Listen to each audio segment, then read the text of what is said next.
check. Put some respect on my check. Pay me in equity. Pay me in equity. Watch me reverse out of dicks. He got a check. Put some respect on my check.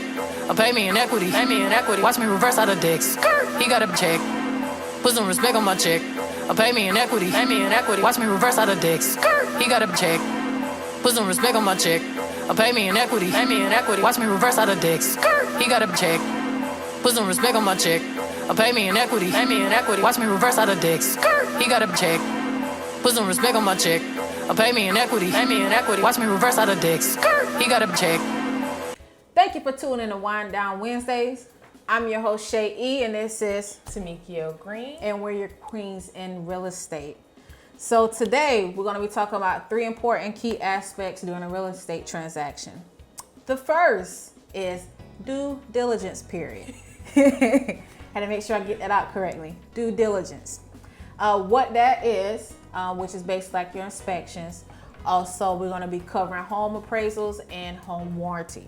So, Tamikio, can you tell me what a due diligence period is? Sure. So, the due diligence period is the 10 business days that we are allotted, meaning you as the buyer and me as your realtor. The time frame that we are given to perform any inspections that are needed, wanted, requested, what have you.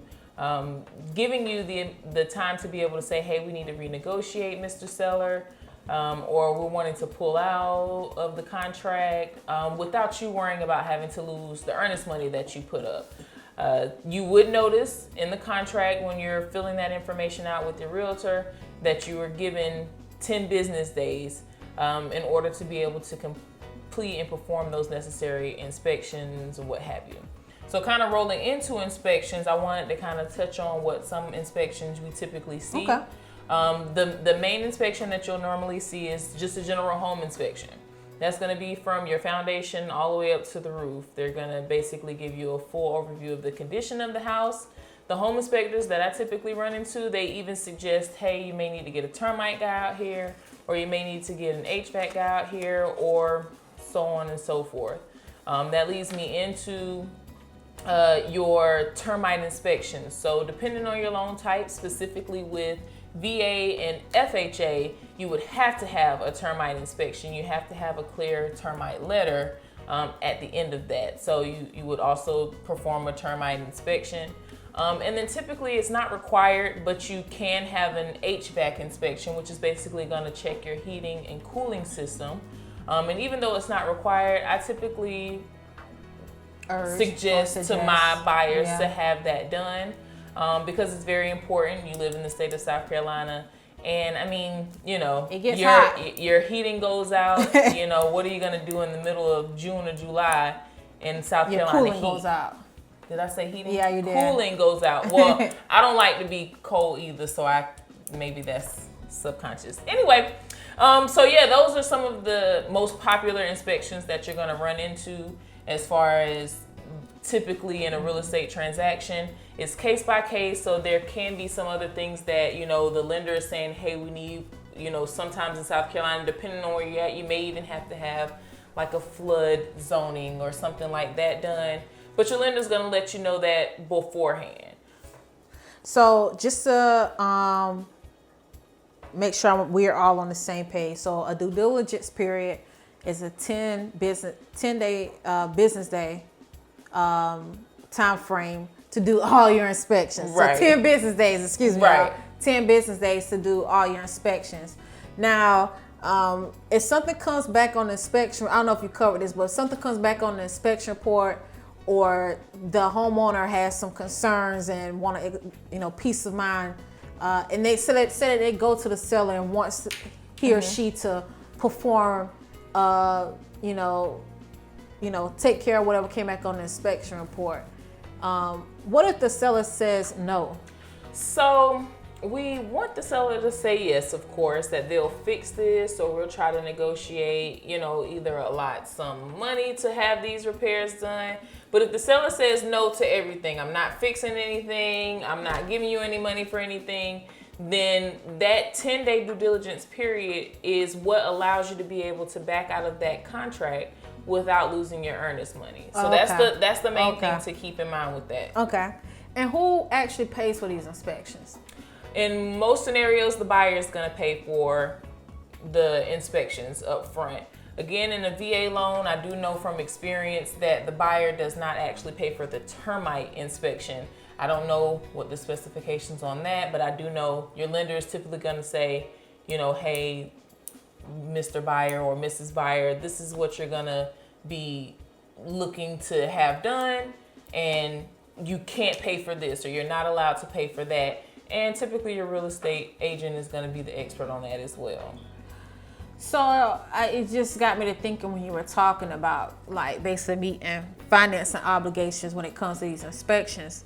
What if I'm like a cash buyer and I'm not going to get, you know, financing elsewhere? How does that work? So of course, if you're paying for it out of your own pocket and you're a cash buyer, you don't have to have anything done because you don't have any financial obligation. Like there is no lender saying this is my money, really, we're just letting you borrow it. Since it's your money, you don't have to have the inspections done. But keep in mind, if you're dealing with me, and I'm 100% certain if you're dealing with a Shay, we're gonna urge you, we're gonna really, really stress the importance of having inspections done, just so that even as an investor or even as a cash buyer, you know everything that you're getting yourself into.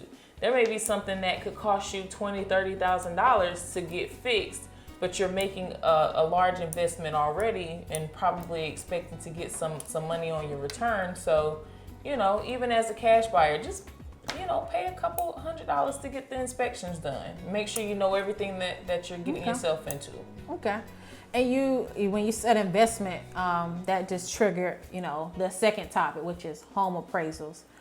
Basically what a home appraisal consists of is your loan company, whoever you're getting financing through, is actually going to order a home appraiser to come out and appraise your home. Basically what that consists of is a number amount of different characteristics and features of a home in comparison to other homes. It could be the age of the home, the foundation of the home, square footage, lot size, bedrooms, bathrooms, any additional features, you know, like upgraded bathrooms or kitchens or a garage or maybe even a pool. And they're gonna combine all that information and analyze and compare it to similar homes in that area as well or neighboring areas. And that's how they come up with the estimated value of your home value. That is very important because when you going to get financing, say if you're not a cash buyer and you're going to a lender for financing, they're only going to loan you however much the home is worth. So an example, let's just say you put an offer in and you both parties agree that we're going to set, you know, agree to $150,000 for a specific property, and the appraiser comes in and said, well, the home is really worth $180,000. What does that mean for the buyer? The buyer says, what it is entails for the buyer is that you got $30,000 of equity. So I don't know if you looked at one of our previous videos, but that's like instant savings. You have $30,000 of equity, which is the difference of what the home is worth in comparison to what you're actually paying for or your balance on the home. And that is a great thing. That is a great thing. Equity builds a lot of leverage that, you know, we could possibly talk about in another video, but it builds a lot of leverage. And it's basically, in simplest terms, it's like you're getting a discount. You're getting a great deal or a great steal for this particular property. Now, what happens in the reverse? Yeah, so she took the words right out of my mouth. What happens vice versa is, say you put in an offer for $150,000 and then say the appraiser comes in and it's appraised at $130,000. Well, basically you're paying $20,000 more than what the home is worth. Unless it's very sentimental to me or in people in general, I don't see who will want to pay more money for anything than what something is worth. And from a lender's perspective, they're not going to loan you more money than what the property is worth. And just thinking, it reminds me, I know this is silly, but I have to say it because I just thought about it. But it's like you come to me and say, "Shay, I need $100." I said, "What you need $100 for?" Oh God. And you say, I want to go buy the new Popeye's chicken. And I'm like, "Well, how many chicken sandwiches you need?" And they be like, "Oh, I just need 10." I'm like, "Okay, well, the chicken sandwich probably $5 times 10, that's 50. Why would I give you $50 more when really it only costs 50? So the likelihood of getting my money back is really going to be slim to none because I'm letting you borrow more than what the investment is. Ain't no telling what you're going to do with additional. You know what I'm saying? So it's the same way when it comes to a home being appraised. The lender's not going to loan you more than what the home is worth. Mm-hmm. So in that instance, if you bid in for 150, and then it comes back below, we have to go back to the drawing table. We have to go to the seller and say, "Hey, you're going to come down on this price." Mm-hmm. You know, maybe they don't want to come down to 420. Say if it came in at 130, I want to come down to 420. Maybe say, "Okay, let's do 10. You come up with the other half." Or maybe you just come out of your pocket to 420 grand. That's where you go back to negotiate. And that's where it really is important for you to have an agent who can negotiate those type of terms and, you know, those type of hiccups in a real estate transaction. You know, I just think it's very important to have an agent on hand, especially when it comes to those type of things, because you definitely don't want to pay more than what a home is worth. Now, what time frame can you pull out of that if the appraisal doesn't come back and you can't negotiate with the seller? Like, is that the same 10-day due diligence? It's not the same 10-day due diligence period. If I'm not mistaken, I think it's like 3 business days. So you have that time frame to negotiate, go back and forth, and if not, you walk away. You still get your earnest money.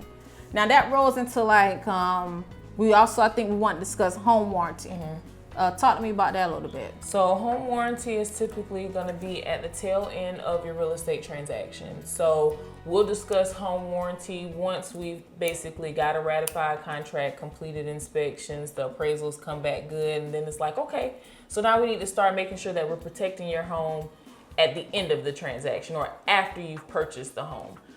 Your realtor, sometimes the seller's realtor or the seller's agent may do this, but in most cases it's the buyer's agent that's going to be setting up the home warranty. Basically, that's going to be taking care of making sure that you have coverage for your HVAC or plumbing or some of your appliances, and it's going to be generic. You know, you get to choose what type of home warranty coverage you want, and you can go from the very basic to the most premium. It just depends on your preference. So, can any and everything be included within a home warranty? Typically, no, to be honest. It's going to cover specific things, mm-hmm. and home warranty, you'll have to discuss more with your agent at that time because it does depend on the type of coverage that you choose. It's only going to cover certain systems, and it really can be tricky, but, you know, we can definitely go more in detail if you guys have any questions. So, I got a few questions just to make sure we're all on the same page. So who picks the home warranty company? Well, we discussed that with the buyers. Okay. So the buyer's up to the buyer's discretion. I have a preferred company. You may have a preferred company. I say, hey, this is who I typically use. Or if you come in and you have someone, maybe your aunt is using someone or your mother's using someone, they say, hey, this is really good. The buyer chooses that, and then we just help them set it up. Okay. And there are levels to, you know, certain coverages. So it's not like it's one coverage that a home warranty company will have. It's like maybe like coverage 1, coverage 2, coverage 3. Okay. I just want to make sure we get that taken care of or clarified just for, you know, viewers' concerns. But that was it. So today we talked about inspections, home appraisals, and home warranties. As always, thank you guys for tuning in. Make sure to like, share, and subscribe to our page. Leave comments. Absolutely. Questions. Feedback. Absolutely. Thank you for tuning in to Wind Down Wednesdays. You guys have a wonderful day. It's a wrap. Check. Put some respect on my check. Pay me in equity. Watch me reverse out of dicks. He got a check. Put some respect on my check. Pay me in equity. Watch me reverse out of dicks. He got a check. Put some respect on my check. pay me in equity. Pay me in equity. Watch me reverse out of dicks. He got a check. Put some respect on my check. Pay me in equity. Pay me in equity. Watch me reverse out of dicks. He got a check. Put some respect on my check. Pay me in equity. Pay me in equity. Watch me reverse out of dicks. He got a check. Put some respect on my check. Pay me in equity. Pay me in equity. Watch me reverse out of dicks. He got a check. Put some respect on my check. Pay me in equity. Pay me in equity. Watch me reverse out of dicks. He got a check. Put some respect on my check. Pay me in equity. Pay me in equity. Watch me reverse out of dicks. He got a check.